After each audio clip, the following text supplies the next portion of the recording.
Rosendale. I was born in 1936. We were married in 1958 at St. Wellen Catholic Church. Had the reception at New Regal. After the reception, we came back here to 316 Vine Street and have lived here ever since. Well, my sister and I used to play in the backyard with dolls, I think, and riding our bikes. Attended St. Wellen Catholic School, grade school and high school. Don't remember a whole lot about the grade school, but the high school, I would walk home every noon for lunch. Sometimes I helped my mom empty her wash water because I don't think she liked to empty wash water. Then she'd let me go out in the garage because my dad had a vending machine and let me buy a candy bar, and I'd walk back to my girlfriend's house on High Street and we'd watch a soapy. I don't remember what the name of that soap opera was. And then we'd go back to school. We had a club. It was probably 8 of us girls. We had this little club and we'd meet at each other's houses. Well, we had a president and a secretary, and I don't know what our purpose was. It was just that we met and acted silly like girls do. When I was a senior in high school, our class president, he was in on this. He was upright. I mean, he wouldn't do anything wrong. Anyway, he and 3 or 4 other kids were in some kind of lab together, some kind of, I don't know. Anyway, they built this smoke bomb. And we all said, well, make one and we'll set it off in class. Okay, so they made this smoke bomb and they set it off in class. Well, it wasn't so funny because it smelled horrible and they made us sit in it. And we couldn't open the windows. And they made us sit there till somebody would squeal on who made that smoke. Not a one of us 35 kids told. We took that to our grave. We did not tell who made that, but we had to sit in it. Needless to say, the nuns weren't too happy with us. When I was in high school, the group of girls, I think we were good girls, not bad girls. Anyway, we'd go to Meadowbrook Park in Bascom. Every Sunday night they had a dance, and we'd go over there to dance. And our parents would all take turns taking us. Well, my parents didn't really, they went to the lake, they didn't really want to take us group of girls. So I got Vernon talked into taking us. But Vernon had this car that he got. I had to wash his car and polish his shoes to get him to take us. I had to do all that stuff just to get him to take me anywhere. All I wanted to be was a secretary. I took shorthand and all that good stuff, but I worked at Koreski's when I was 16. I worked in, I don't know if it was the lingerie department or something, because all I can remember is this gentleman coming in and he was buying a bra for his wife, and he said, I said, well, what size do you need? And he says, oh, she's about this big. I thought, okay. That was one memory of that Kresge store.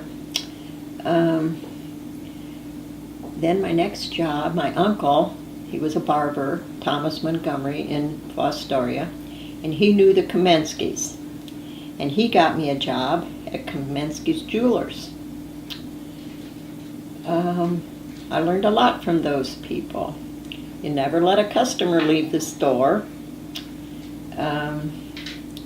You said thank you, please, all the good words. They were good to work for. Then Eastman Kodak was coming into Findlay that processed film. And I went there and took a had to take a test, and I passed, and I was number 4 hired in to Eastman Kodak. I worked there the rest of my day after I got married.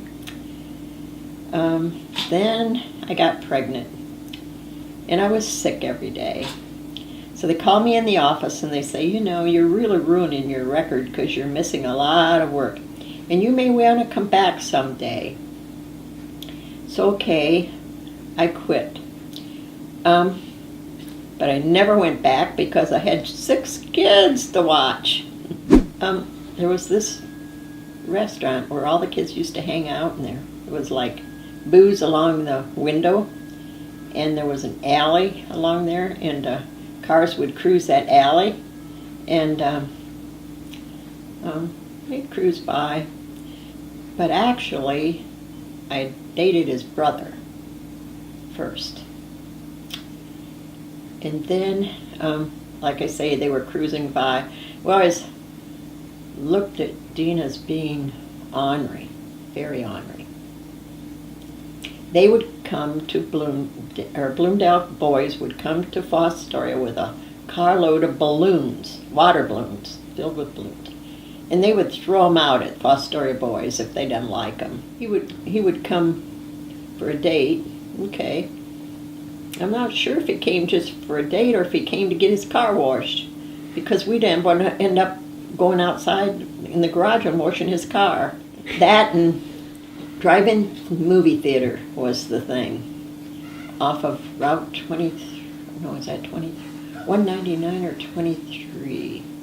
There's a corner there. Anyway, there was this big drive-in movie theater, and we went there a lot. Okay. What was the proposal like? See, I don't remember it.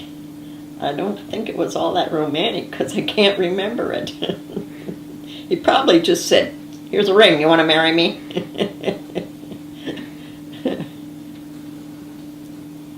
All right. I know that my ex-sister-in-law, Vernon's wife, she worked at the jewelry store in Fostoria, and she helped him pick the ring out.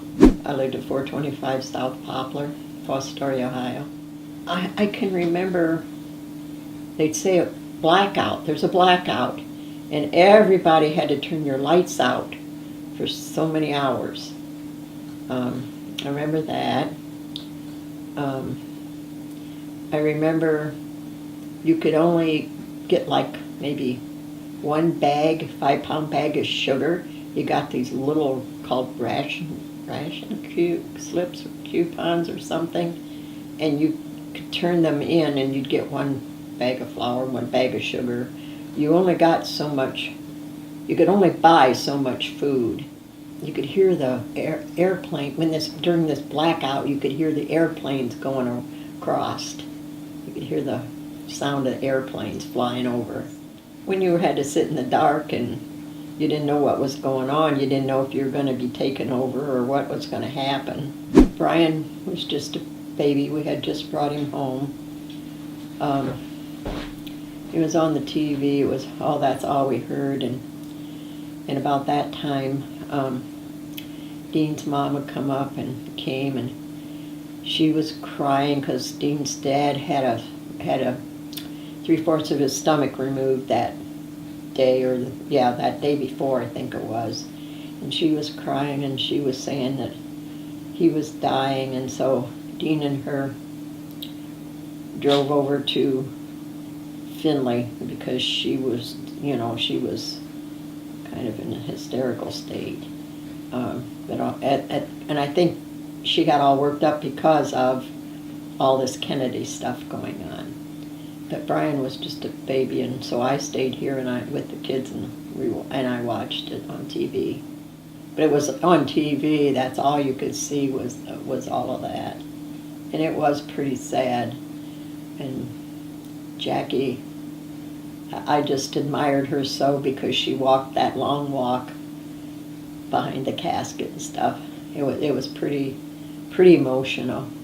Well, in the good old days, you could leave your house open. You could walk and feel safe on the streets. Gerry was 15 at the time, because how I remember that, I had to get a job. I was like restless. I had to do something. So, okay, IGA would hire me for a part-time job. That got me out of the house. So, and I liked working at Wagner's IGA. But one night, Mike Wagner, the owner's son, and he was young, and he was always outside talking to his buddies and friends, and I'm in the store by myself. Of course, you clean and you rearrange and you do all that stuff, and I saw these couple come in, and they were looking at the rack with the gloves and all of that stuff, and they left.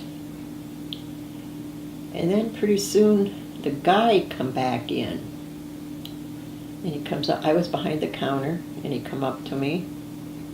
And all of a sudden, I looked down at him, and he's got his coat wrapped around this barrel of a gun, pointing at me. And he says, "Put it in a bag, lady." And all I could do was stand there and scream, "Mike." I screamed to the top of my voice, and I screamed. I couldn't move. And finally he says, "Oh, lady," and he left. So then I yell, "Mike," and he comes running, and I said, "A guy just tried to rob me," and he takes off in his car and chases him out of town. But he didn't get him. But then, Wagners were really upset. They said I should have gave him the money and blah, blah. I said I wasn't protecting their money. That's just how I reacted. And a year later, our town police, James Gant, come down and took me to Fostoria to look through for mug shots to see if they could still find him. But I can close my eyes this day and still see the guy.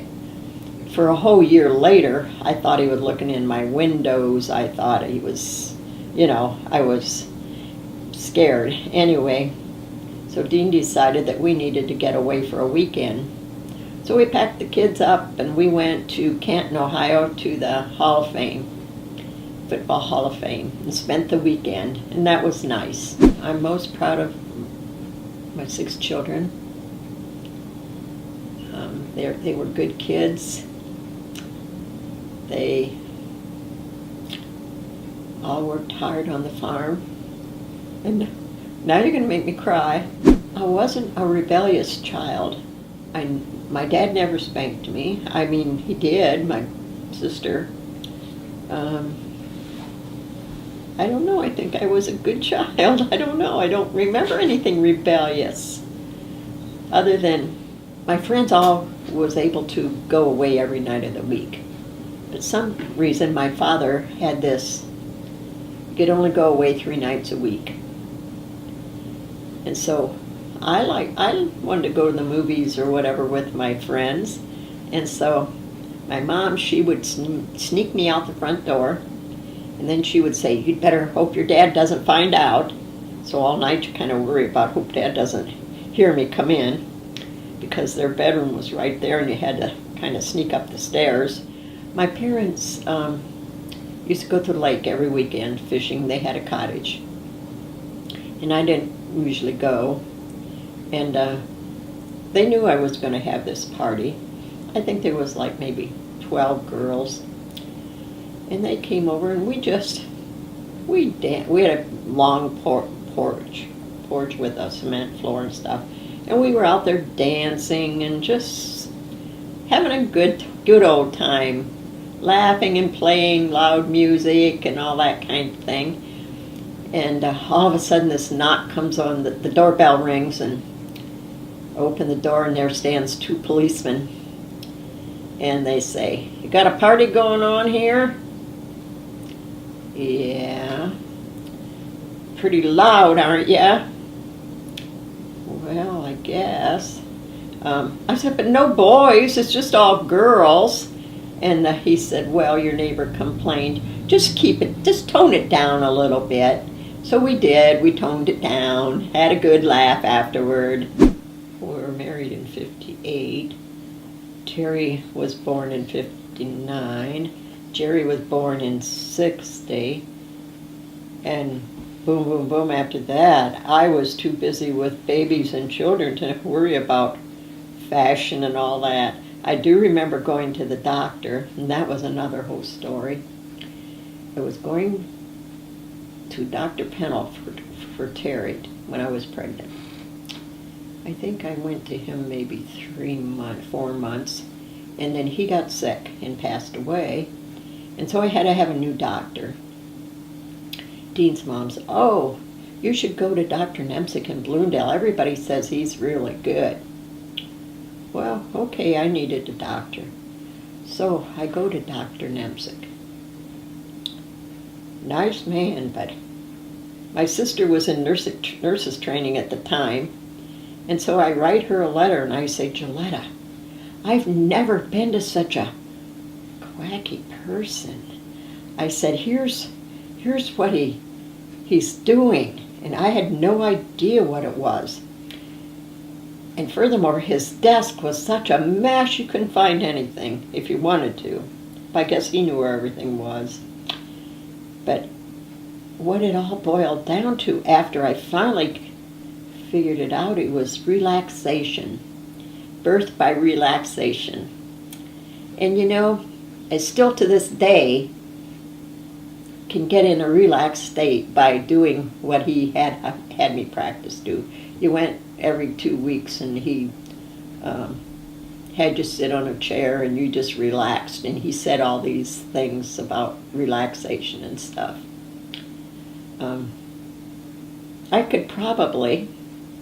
I wanted to, at first I said to Terry, I'll help Chris with her arm, because Dean's mom went to him and she had bursitis in her arm, and he cured her from the bursitis by this relaxation.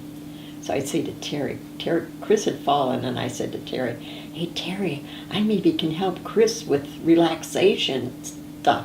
And then I said, oh no, I better not. I might put her in a trance and not be able to bring her back, because Gerry and his friends did that to one of their friends. They said, sleep, Jody, sleep, and Jody went to sleep, and they had to get the doctor to come and get him out of his trance. So I said, Terry, bad idea. But anyway, Dr. Nemzek delivered everybody but Rick. Doc got sick, and so I had to go to Dr. Razor. And Dr. Razor said, oh, I can tell by the heartbeat he's going to be a girl. Wrong. And then when Karen was born, we were so excited. Dean's mom came up here and Glenn came home, and oh, they were so excited because it was a girl.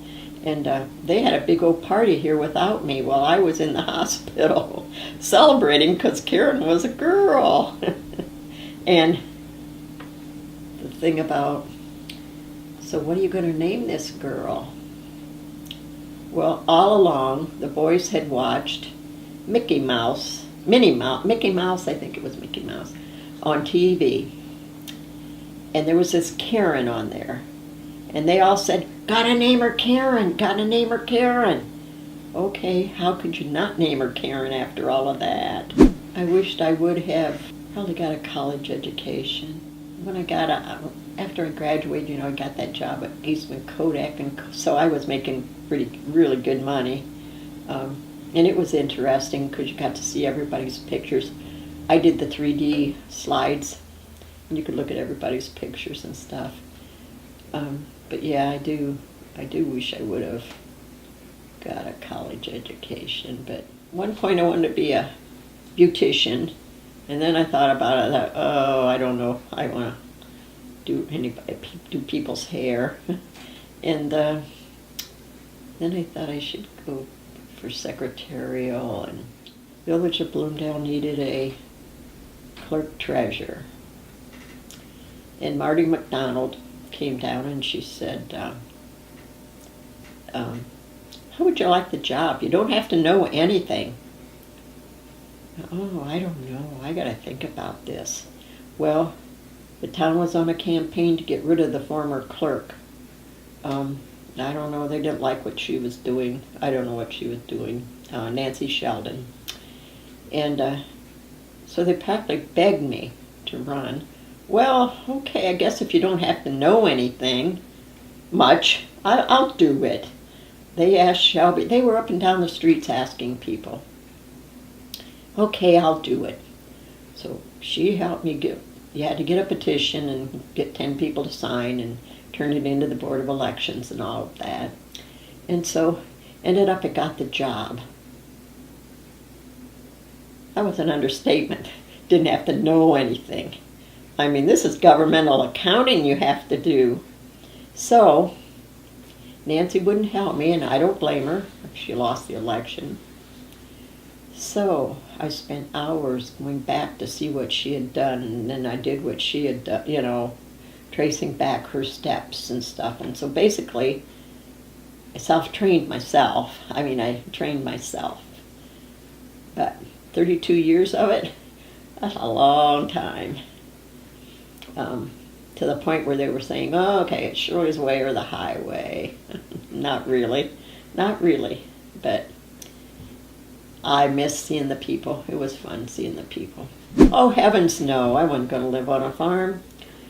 Gilletta, she was living on the farm. She was going to have this, and she was going to have pigs and horses, and not me, man. I was going to marry some guy that wore a suit every day to work. I wanted to marry somebody that worked in an office. Well, guess what? I got the farmer and she got the office worker. We lived at 316 Vine Street. I lived in the city.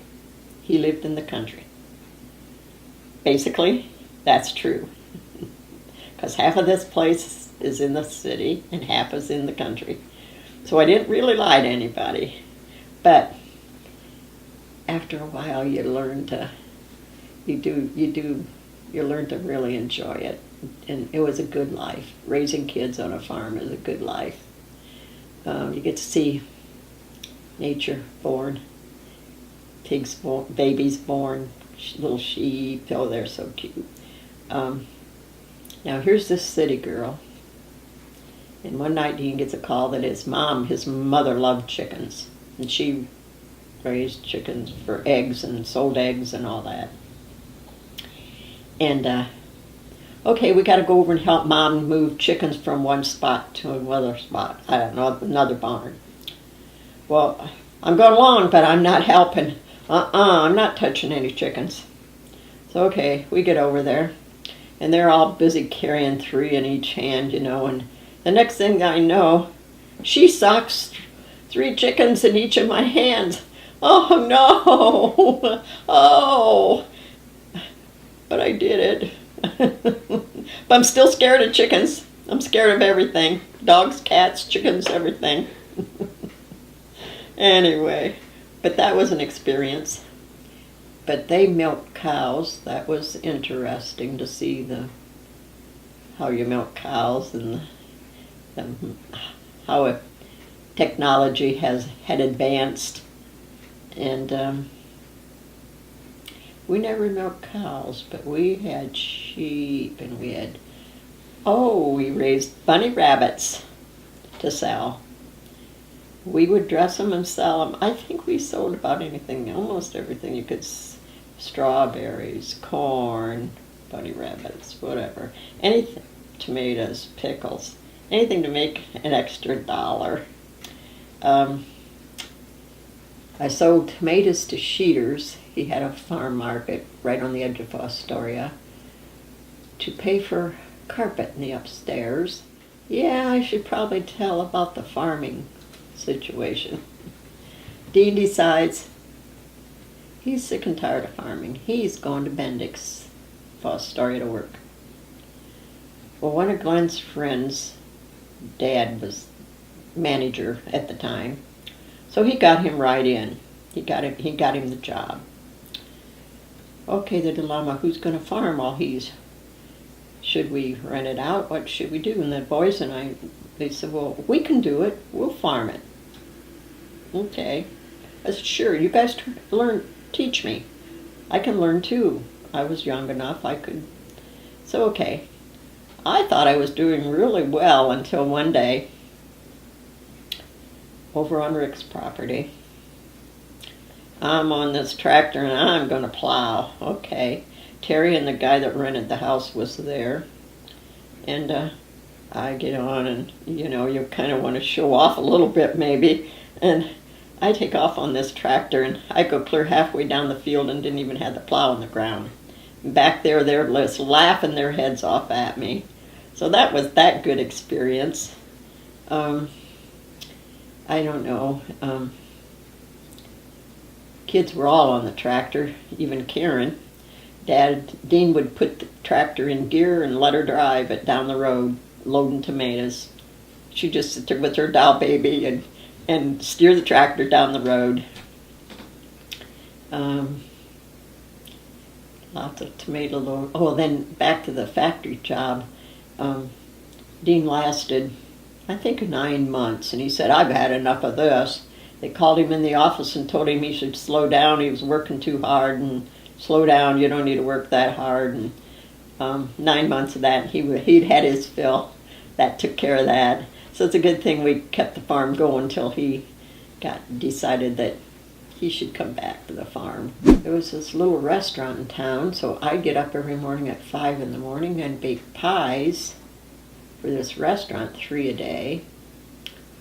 I got the shutters on the house by selling pies to that restaurant. Then I was into cake baking. I think I dabbled in a little of everything and not good at anything. I was into making wedding cakes. First wedding cake I made, Sandy Rhodes, my neighbor. Oh, I'll help you, Shirley. I'll help you deliver it. We counted. We had to take it to Bowling Green. 32 bumps in the road and the whole side fell off.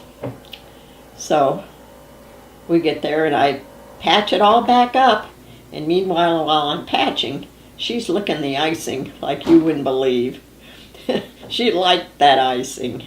Anyway, but I learned after that you didn't put it together till you got there. Made Kristen's wedding cake, made Karen's wedding cake, made Terry's wedding cake. Brian, I didn't make his because Carmen's parents said, oh, you don't want to do that, we'll buy it. So I didn't do theirs. But I made numerous other ones. So year 1978, the blizzard of 1978. It was blowing and it was so windy you couldn't see out the windows. You couldn't, it was really bad. And the electric went off. But we had a scrambler, a 6-wheel scrambler. And Gerry and Sandy Rhodes came, and Tim and Melissa. But Gerry was up at the fire hall most of the time. He wasn't here. And then Rex and Nan Wright came because we had the heater on the porch that would heat up, and I had the gas oven, so that kept us warm. And we had a gas little burner in the back stairway, which heated up. Then there was the girl at the rented house, the Mahaffey girl, and she had a baby. So Terry took the scrambler down and brought her back. So we had all of those people here staying during that blizzard. Then after it was over, the Mahaffey girls' aunt and uncle said she should come to their house. Well, she didn't want to go, so she stayed a week here. Maybe a month later, we get a letter from her mother, Claudel Mahaffey, saying that we were using her daughter's electric out at the barn. And she was all mad because we were using her electric. Now, here's a girl that had stayed here for a whole week, and we never, we were kind to her and everything else. So we had to go get a lawyer, and he said, I'll take care of that. And he wrote a letter, and that was the end of that. We hadn't heard anything after that. What else? People actually, there was a couple of people died in that blizzard. They had to get a bulldozer to get through Eagleville Hill. It was so compact and snowed in. It was bad. Also, one morning I got up. I'm going to be so kind to these people. I'm going to make a nice pot of fresh coffee. I went to plug it in, and then it dawned on me, oh, we don't have any electric. So the other thing that we were lucky afterwards, Tim Rhodes took a candle upstairs and had it burning, and I'm thinking, oh, we didn't know that. That could have been disastrous. Oh, but it was kind of fun having all those people here. It would have been, by yourself, it would have been kind of scary, but having all those people, it was kind of fun.